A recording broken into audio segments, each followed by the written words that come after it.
समुद्र किनारे एक गांव में कृष्णाबाई नाम की बूढ़ी माता रहती थी। वह भगवान श्री कृष्ण की परम भक्त थी।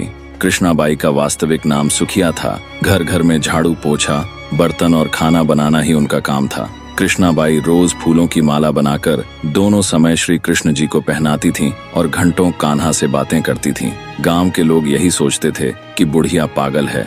एक रात श्री कृष्ण जी ने अपनी भक्त कृष्णाबाई से कहा, कल बहुत बड़ा भूकंप आने वाला है, तुम यह गांव छोड़कर दूसरे गांव चली जाओ। कृष्णाबाई ने तुरंत अपना सामान इकट्ठा करना शुरू किया और गांव वालों को बताया कि कल सपने में कान्हा आए थे और कह रहे थे कि बहुत प्रलय होगा, गांव छोड़कर पास के गांव में चली जा।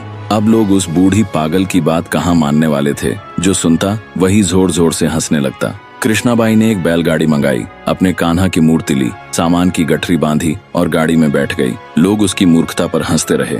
बाई जैसे ही गांव की सीमा पार करने वाली थी कि उसे श्री कृष्ण की आवाज सुनाई दी, अरे अपनी झोपड़ी से वह सुई तो ले आओ जिससे तू माला बनाकर मुझे पहनाती है। ये सुनकर बाई बेचैन हो गई। उसने मन में कहा, मुझसे यह भारी भूल कैसे हो गई, अब मैं कान्हा की माला कैसे बनाऊंगी। उसने गाड़ी वाले से गाड़ी रोकने को कहा और अपनी झोपड़ी की ओर भागी। गांव वाले उसके पागलपन को देखते और हंसते रहे। बाई ने झोपड़ी के तिनकों में फंसी वह सुई निकाली और फिर पागलों की तरह दौड़ते हुए गाड़ी के पास आई। गाड़ी वाले ने कहा, माई तू क्यों परेशान है, कुछ नहीं होगा। बाई ने कहा, अच्छा अब जल्दी चल और गांव की सीमा पार कर।